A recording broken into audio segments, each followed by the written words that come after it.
할렐루야. 노르웨이에 탐험가 난센이라는 사람이 있습니다. 이분이 한 번은 북극 근처의 바다 깊이를 재려고 긴 동아줄을 배 위에서 바다 밑으로 내렸습니다. 그런데 그 끝이, 그러니까 바다 밑바닥인 그 해저 그 밑까지 그 줄이 내려가지 못했죠. 그래서 이분은 이렇게 기록을 했습니다. 바다가 이 동아줄보다 더 깊음, 이렇게 기록을 했죠. 그리고 다음날 더 긴 줄을 가져다가 그리고 깊이를 재어 보았습니다. 줄을 내리지만 그 바다 밑 해저까지, 바다까지 줄이 내려가지를 못했습니다. 그 다음 날도 같은 작업을 며칠 계속했지만 그 북극의 깊은 바다의 끝까지, 그래서 줄을 내려보지만 잴 수가 없게 되었죠. 결국 난센은 그래서 그의 일기에다가 이런 메모를 남겼습니다. 이 근방 바다는 하나님의 사랑과 같다. 끝없이 깊은 바다이다 라고 이렇게 기록을 했습니다. 성도 여러분, 그렇습니다. 하나님의 사랑은 우리가 측량할 수가 없죠. 우리가 이해할 수 있는 것, 최대한 총동원을 해도, 우리가 깨달을 수 있는 것 다 동원을 해도, 그래서 우리가 아무리 생각하고 또 생각을 해보아도 그 하나님의 사랑의 깊이를 헤아릴 수는 없는 것입니다. 사랑의 정의를 내린다면 어떻게 내릴 수 있겠습니까? 아마 이 사랑이라는 단어만큼 다양한 사람들이, 그리고 다양하게 정의를 내리는 단어도 없을 것입니다.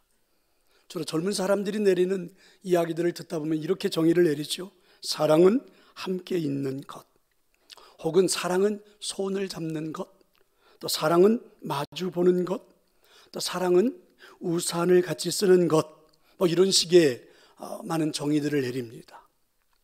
오늘 하나님이 우리에게 주신 이 말씀 가운데는 어떻게 정의를 내리고 있습니까? 오늘 본문은 사랑에 대한 정의를 이렇게 내리죠. 사랑은 아끼지 아니하고 주는 것, 이렇게 표현해 주고 있습니다. 그렇습니다. 사랑을 하게 되면 사랑하는 대상에게는 아끼지 않는다라는 그런 의미겠죠. 사랑하는 대상에게는 아까운 것이 없습니다. 부모들은 자녀를 사랑하기 때문에 자녀들이 요구하는 것을 대부분 다 주려고 노력을 하죠. 부모들은 못 입고 못 먹고 설령 어렵게 인생을 산다 할지라도 정말 자녀들이 필요한 것이 있다면 희생하면서까지라도 다 주고 싶은 것, 그게 바로 부모들의 마음, 사랑이 아닐까요? 저도 두 아들을 키워보았습니다. 그런데 아빠로서 자녀들을 대하면서 신기하게 생각하는 것이 있어요. 어떻게 내 사랑하는 아들들을 보면 이렇게 가슴이 뜨거울까? 요즘은 소녀들이 생겼거든요. 어떻게 이렇게 소녀들을 보면 기분이 좋을까? 어쩌면 그렇게 예쁠까? 아들을 보고 며느리를 보고 손녀들을 보면서 참 신기하다는 생각이 들 정도입니다. 그래서 나름 생각에 한번 잠겨보죠. 자녀들을 사랑하는 것은 인간의 본성일까? 자녀들을 보면 다 주고 싶은 마음이 인간의 본성일까? 물론 그럴 수도 있다는 생각이 들고, 또 많은 사람들이 그렇게 정의를 내리는 것도 들어보았습니다. 근데 저에게는요, 원래 인간의 본성은 악한데, 꼭 그렇지만은 않을 수도 있는데, 여러분, 사람들이 얼마나 악하고 이기적이고 욕심이 많은데, 그럼 우리 본성을 가지고 그렇게 멋진 사랑을 해낼 수 있다고? 한 번 정도 저는 고개가 갸우뚱해집니다. 로마서 3장 23절에 보면 모든 사람이 죄를 범하였음에, 무슨 말씀입니까? 인간의 본성은 악하다는 것이죠. 인간의 본성은 여러분 사랑을 할 수 있는 본성이 아니라는 말입니다. 그런데 어떻게 우리가 자녀들을 보면 그렇게 우리 마음이 사랑으로 가득 차는 걸까? 그래서 제가 내린 결론은 이렇습니다. 부모로부터 사랑을 받았기 때문이다. 저는 그렇게 생각합니다. 부모님의 사랑에 흠뻑 젖은 것이요. 그러니까 부모님이 베푸시는 사랑이라는 큰 통 안에서 어린 시절부터 내 온몸이 그 통 안에 잠겨 물들어 버린 것이요. 사랑으로 말입니다. 물론 이렇게 결론을 내리면서 제 마음에 드는 반감도 있습니다. 나는 아버지가 나를 사랑한다는 감정을 한 번도 느껴본 적이 없는데, 이런 또 반감이 들어요. 근데 곰곰이 생각해 보면 그건 제가 느끼는 감정이에요. 왜냐하면 아버지에 대한 상처 때문에 말입니다. 하지만 사실은 나도 모르게 아버지의 사랑이라는 통 안에서 태어나서부터 어린 시절을 그렇게 자라난 것은 아닐까. 내가 부모로부터 받은 상처 때문에 깊이를 잘 헤아리지 못해서 그러는 것이지, 사실은 우리 모두는 그 사랑을 가슴에 담았고 그 사랑 안에서 살았고, 그래서 여러분, 우리들도 자녀들을 보면 그렇게 가슴이 뭉클하고 사랑스럽고 좋고 행복한 것이 아닐까라는 것입니다. 성도 여러분, 하나님의 사랑도 마찬가지입니다. 우리 하나님은 사랑이십니다. 요한일서 4장 8절은 하나님은 사랑이시라, 이렇게 정의를 내려주고 있죠. 하나님의 베푸시는 사랑이라는 큰 통 안에서 저와 여러분이 오늘 생활하고 있음을 저는 믿습니다. 그 하나님의 큰 사랑을 꼭 한번 체험해 볼 수 있기를 축원합니다. 그 큰 사랑은 아끼지 아니하고 주시는 것입니다. 32절의 말씀은 이렇게 되어 있죠. 자, 우리 32절의 말씀을 함께 한번 읽어보겠습니다.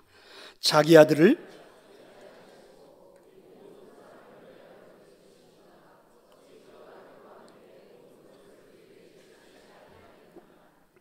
할렐루야. 그렇습니다. 아끼지 아니하시고 주시는 그 하나님의 사랑 때문에 오늘 우리가 살고 있다. 성경은 이렇게 말씀해 주셨죠. 제가 아버지가 저에게 했던 사랑을 의심했던 것처럼 어쩌면 우리도 개인의 감정에 따라 하나님에 대한 사랑도 조금은 차이가 있겠죠. 그 큰 하나님의 사랑을 어쩌면 이 가운데 예배하는 분들은 의심하는 분들도 있을 겁니다. 정말? 또 어떤 분들은 조금 느끼는 사람도 있겠고, 어떤 분들은 그 하나님의 사랑에 흠뻑 젖어서 감동하면서 사는 사람도 있겠습니다. 하나님이 베푸시는 그 통 큰 사랑, 그건 이렇습니다. 오늘 있는 말씀, 성경에 있는 말씀 그대로 제가 한번 설명을 해본다면 이런 거예요. 사람들은 자꾸만 우리를 보고 못된 사람이라고 말할 수도 있습니다. 우리가 살아온 인생을 두고, 아직도 우리들이 이 땅에 살면서 부족함이 많은 나의 삶을 두고 나를 알고 있는 사람들은 그렇게 말할 수 있죠.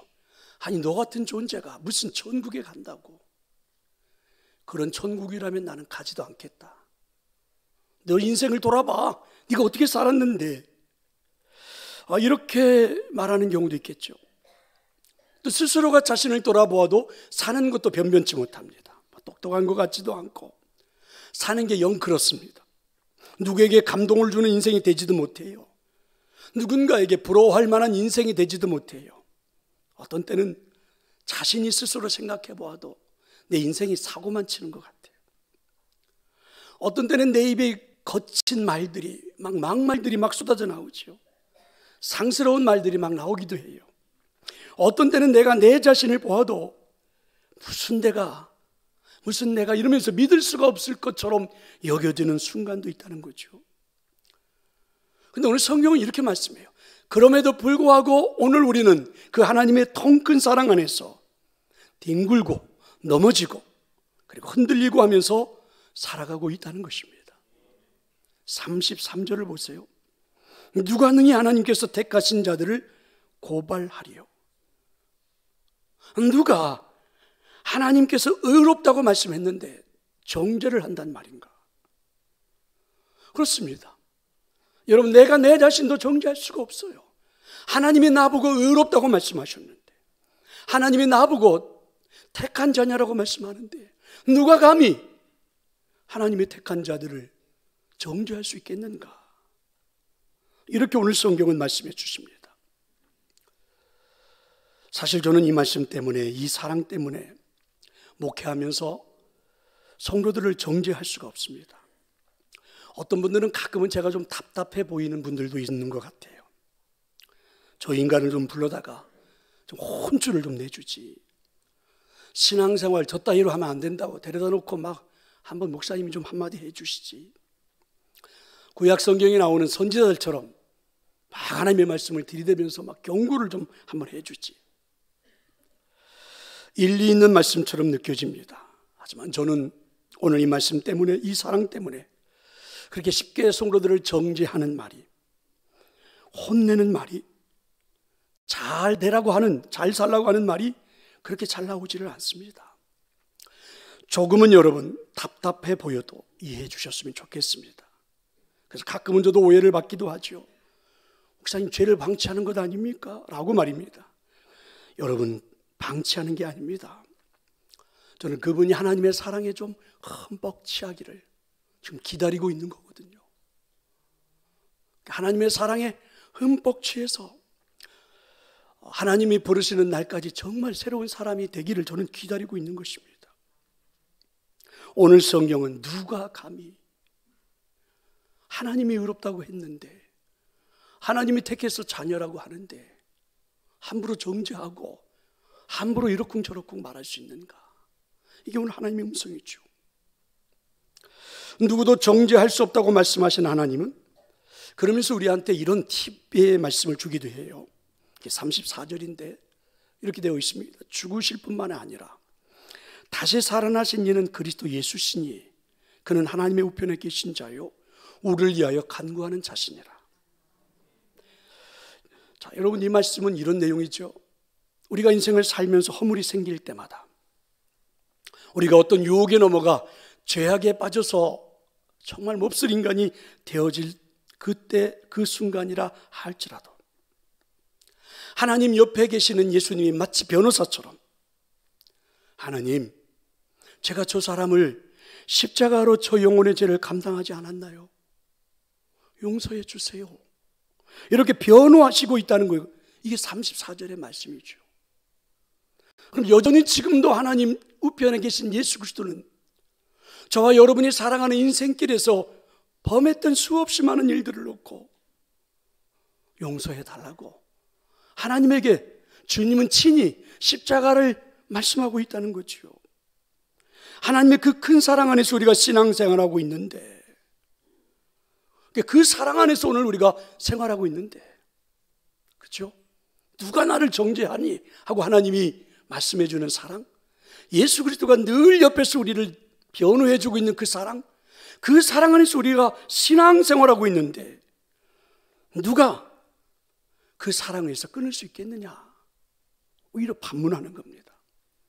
우리 인생에 펼쳐지는 환난의 상황으로, 절망적인 상황으로, 무고하게 손해를 보는 상황, 천재지변으로 고통당하는 그 상황, 그 어떤 상황도 하나님의 이 큰 사랑, 하나님 베풀고 있는 이 통 큰 사랑, 그 통을 뒤집어 엎을 수는 없다는 거죠.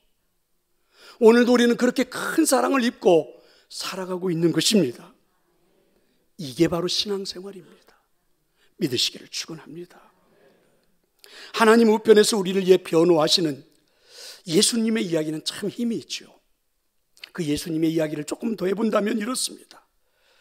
왜 우리를 옆에서 예수님은 계속해서 변호하시는 걸까? 예수님이 지신 십자가 때문입니다.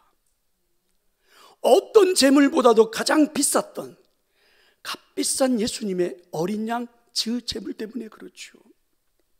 생각해 보세요. 하나님께서는 사랑하는 아들을 이 땅에 보내신 것은 단순히 이 땅에서 여행하라고 보낸 게 아닙니다. 하나님의 아들이 이 땅에 오신 것은 하늘의 보좌를 버리고 낮고 천한 인간의 육신을 입으시고 이 땅 우리 가운데 오신 겁니다. 인간의 고난을 당하기 위해서 오신 거죠. 하나님의 아들이 이 땅에 오신 것은 가장 수치스럽고 비참한 십자가 죽음을 당하기 위해서 오신 겁니다. 하나님께서는 사랑하는 아들을 아끼지 않으시고 사람들에게 십자가에 내어준 거예요. 사망 권세에 내어준 거죠. 사람들을 사랑하시기 때문에, 사람들을 죄에서 구원하시기 때문에 아낌없이 그분을 내려주신 거고 죽이신 겁니다. 옛날에 여러분 볼모라는 것이 있었죠. 볼모. 힘이 약한 나라가 힘이 강한 나라에게 충성을 맹세하면서 다시는 배신하지 않겠다는 뜻으로 왕의 아들을 보내지요. 그걸 볼모라고 그러잖아요. 고려 왕조 시대에는 원나라에 볼모를 보내는 일이 있었습니다.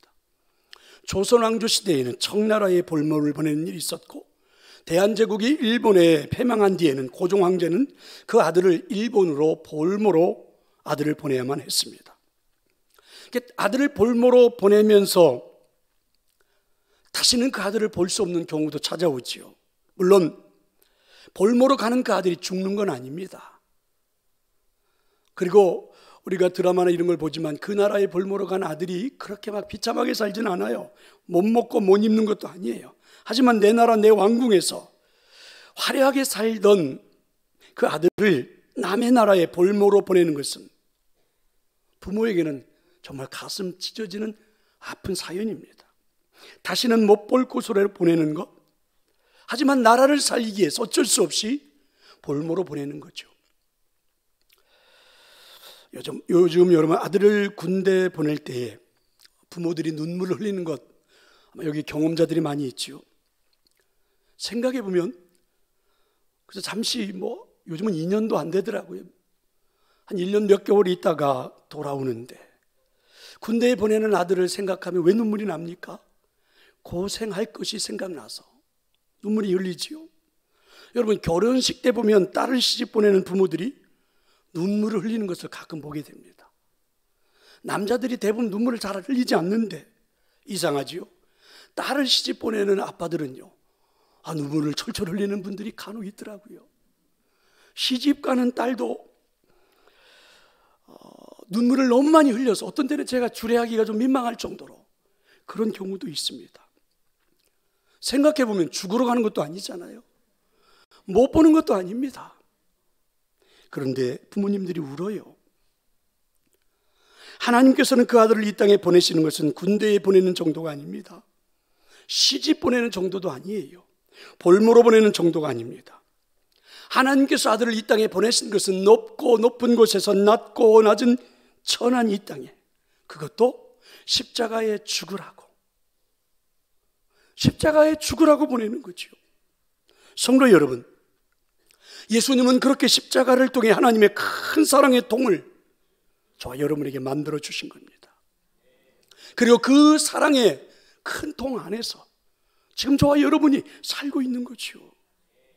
이것을 성경은 하나님의 헌신이라고 정의했고 하나님의 사랑이라고 정의를 하고 있습니다. 조창인 씨가 써놓은 소설 가시고기라는 소설이 있습니다. 이 가시고기라는 고기는 참 재미있는 고기라고 그러죠. 엄마 가시고기는 알을 낳은 후에는 어디론가 가버린대요. 그러면 아빠 가시고기가 남아서 먹지도 않고 자지도 않고 알들을 보호합니다. 그런데 그렇게 보호했던 알들에서 새끼들이 깨어나고 나면 아빠 아랑곳하지 않고 다들 뿔뿔이 흩어져 버리고 자신들의 갈 길로 떠나버린대요. 그러고 나면 이제 지쳐서 탈진한 아빠 이 가시고기는 그 자리에서 돌틈에 머리를 박고 그리고 죽어버립니다. 자식들을 위해서 생명까지 희생하는 고기가 가시고기.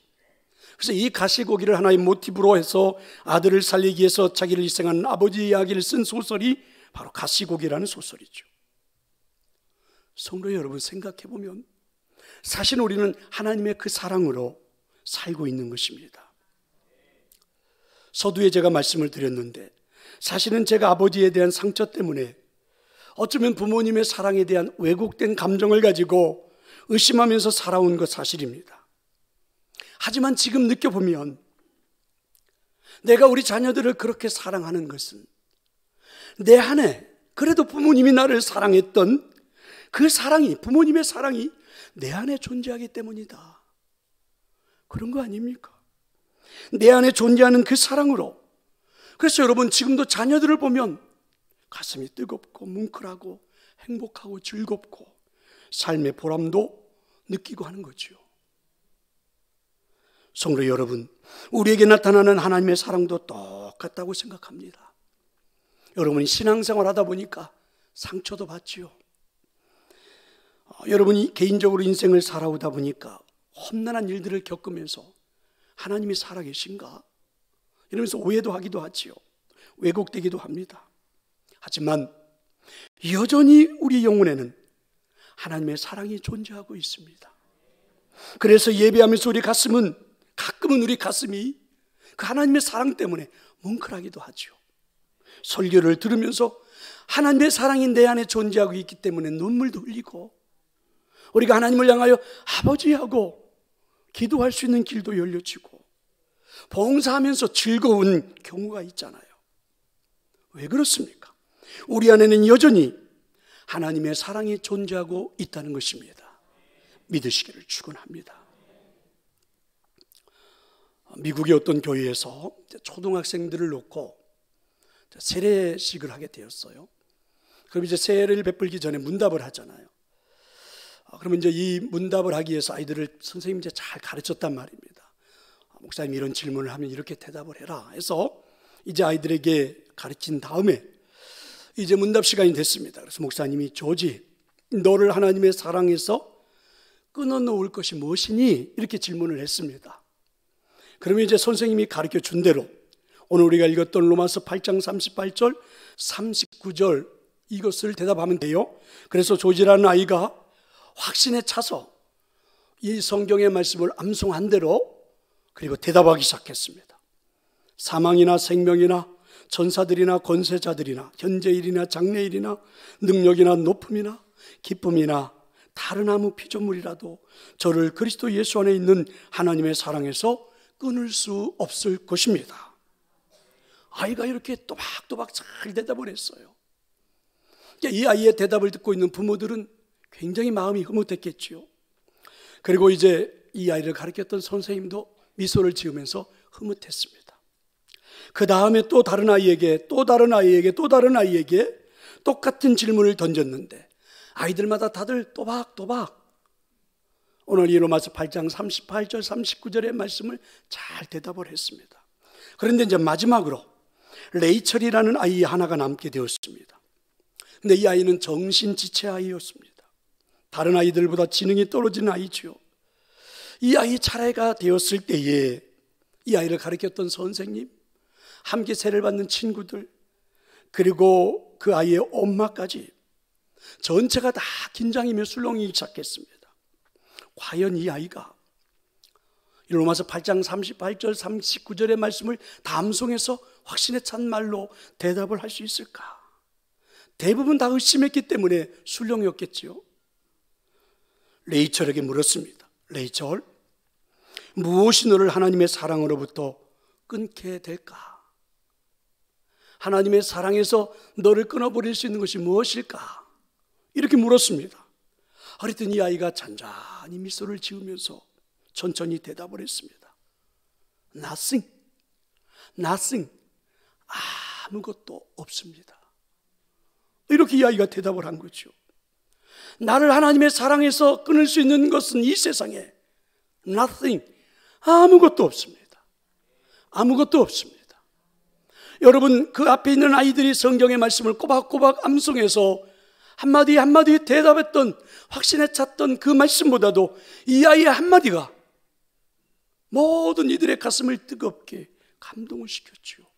Nothing, 아무것도. 얼마나 하나님이 이 아이의 대답을 듣고 흐뭇했었을까. Nothing. 여러분, 이것보다 더 간단하고 더 분명한 대답이 어디에 있을까? 하나님의 사랑에서 우리를 끊을 수 있는 것이 이 땅에 존재한다고 생각하십니까? Nothing. 아무것도 없습니다.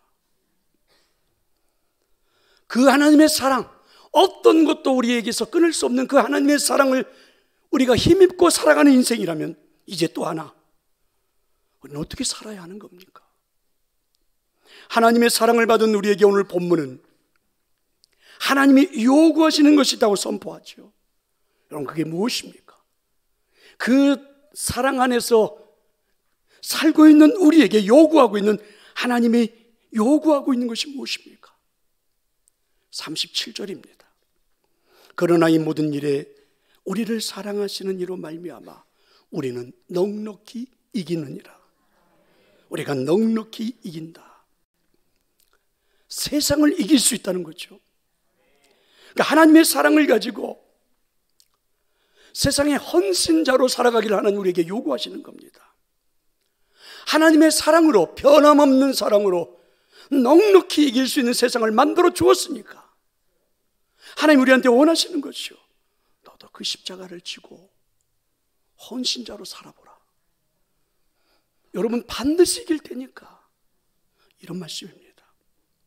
앤드루 머레이라는 유명한 설교자가 있는데요, 이분이 조지 물러에 대해서 이야기를 한 것이 있습니다. 조지 물러는 기도의 사람이고 고아의 아버지였죠. 그런데 그에게 질문을 던졌습니다. 당신에게는 그렇게 행복했던 비결이 무엇입니까? 하나님의 축복이 무엇입니까?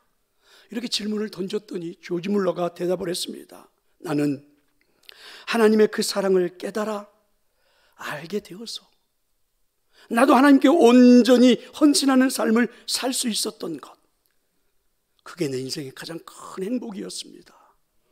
이렇게 고백을 했습니다. 성도 여러분, 뮬러 같은 행복이 어디에서 나왔습니까? 왜 하나님께 헌신하는 것에 행복을 느끼게 되었습니까? 하나님의 그 놀라운 사랑을 경험했고 하나님의 놀라운 사랑을 깨달았기 때문에 그렇게 고백할 수 있었던 거죠. 그래서 조지 물러는 고아를 길러내는 것 기꺼이 행복하게 헌신했습니다. 사실은 이 땅에 그렇게 비슷한 많은 사람들이 있지요. 여러분 해외에 나가 선교하는 선교사들은 말과 문화가 다른 곳에 가서도 여러분 기꺼이 하나님의 사랑 앞에 감격해서 복음을 전하는 일로 헌신하죠. 의술을 가지고 있는 어떤 의사 선생님들은 가난하고 병든 사람을 위해서 자신의 그 의술로 헌신하는 분들도 있습니다. 어떤 선생님들은 방황하는 청소년들을 가르치는 것으로 헌신하는 분들도 있지요. 어떤 분은 가난하고 혼자 사는 노인들의 보일러를 고쳐주고 설치해주는 이런 일들로 헌신하는 분들도 있습니다. 어떤 분은 하나님 앞에 소중한 물질로 헌금을 드리며 헌신하는 분들도 있습니다. 이유는 하나님의 사랑을 힘입고 하나님의 사랑을 받았기 때문에 그렇습니다. 왜 그렇습니까?